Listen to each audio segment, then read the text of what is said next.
Okay, guys, I'm just gonna give you my general thoughts of all the Hunger Games films. Some of them I like, some of them I didn't like. I like the idea of the Hunger Games.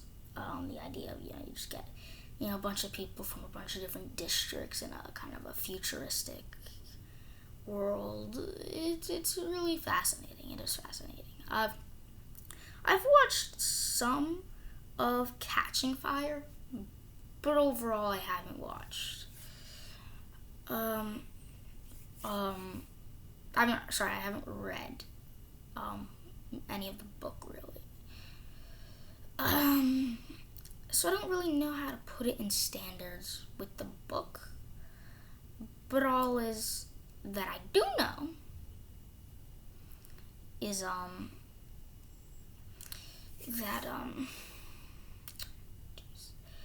I do know that I really like the films. I feel like I'm in the minority to say that the final film in the franchise, The Hunger Games Mockingjay Part 2, is my favorite film in the franchise. Like, I think what's interesting is it completely turns a whole different direction when it goes into like the Mockingjay part of the franchise. But I get it. I get the idea that now it's kind of just war, and the wars just come beyond, the Hunger Games. So I guess I get, why things happen how it happens. It's just when you watch the first film and then you go to the last film, it's very different. And I don't know how that translates to how the transitions and the tones feel in the books. But I do know that it is something that is very, I don't know what the proper word, but very different from one each other. From like the Catching Fire and the Hunger Games, very similar when it comes to the films. The idea of the Hunger Games and whatnot. But then you get into the idea of this idea of the Mockingjay and the symbols and the fact that we gotta go to war. And honestly, I like that aspect of it more than I think the act. Like, again, I love the idea of the Hunger Games, but I like the aspect of, someone who won the Hunger Games can kind of be a symbol of hope in a war against, President Snow, who's kind of ruling the capital and ruling all the districts and tormenting different people. And now looking back on it, I do see a lot of parallels to The Lord of the Rings. Not a lot, but there's enough to realize that I think I know where some of my taste of films come from. But yeah. I really like it. My least favorite's probably the Mockingjay Part 1. Because I think the thing about Mockingjay Part 1 is I feel like there's a lot of exposition about this idea that there's this war and all that stuff. And it's more like because that's the nature of the Part 1 and Part 2 scenarios. That's why it's like, I think cutting things into parts is not always the best thing. Like, it's one thing to have like 3 parts in a trilogy, but cutting things that are meant to be one chapter into 2 different parts, I'm never really for that, because it's different than saying, New Hope, Empire Strikes Back, Return of the Jedi. No, it's a different scenario where they're all meant to be one part. The book was written with 3 different books: Hunger Games, Catching Fire, Mockingjay. But they cut Mockingjay into 2 halves. So by nature of it, I enjoy the second half a lot more.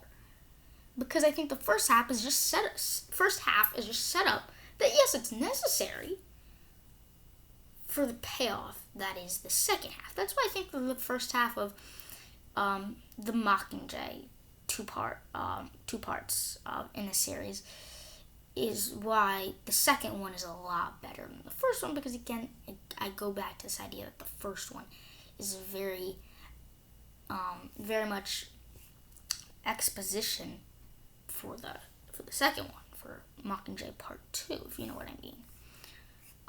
The first Hunger Games, I really liked too. I like all the characters. I like Katniss and Peeta and the Hemsworth. I forgot his real name. Or not real name, I forgot his character's name.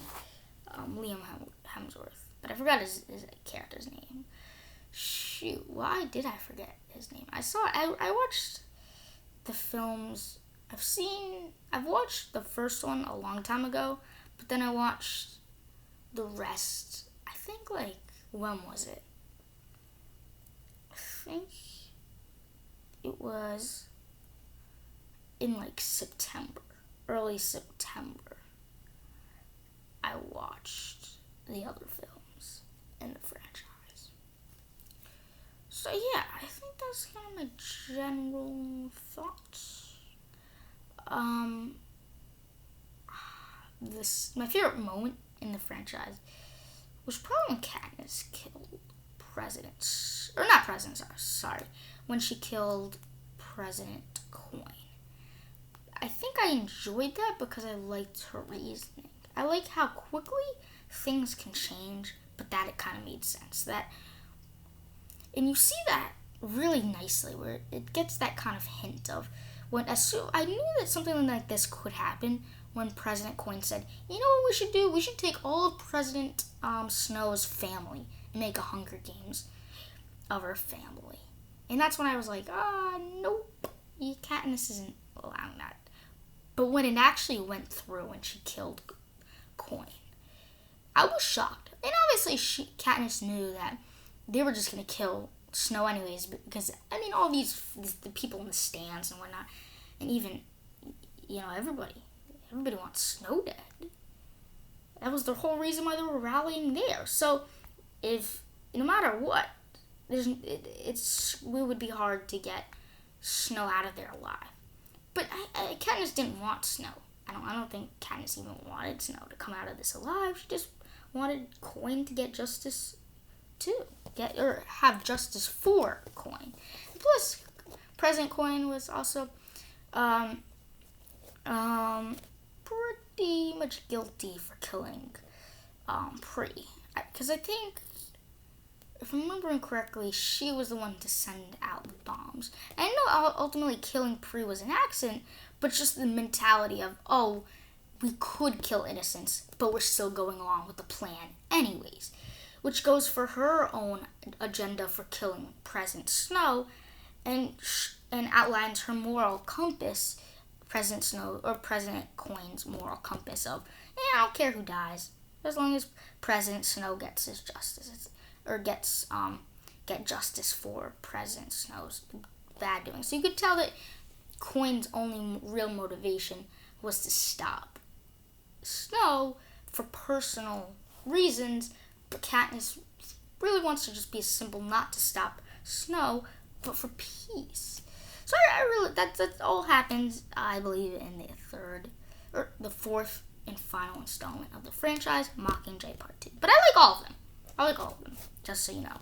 Stay tuned for more videos coming right at you.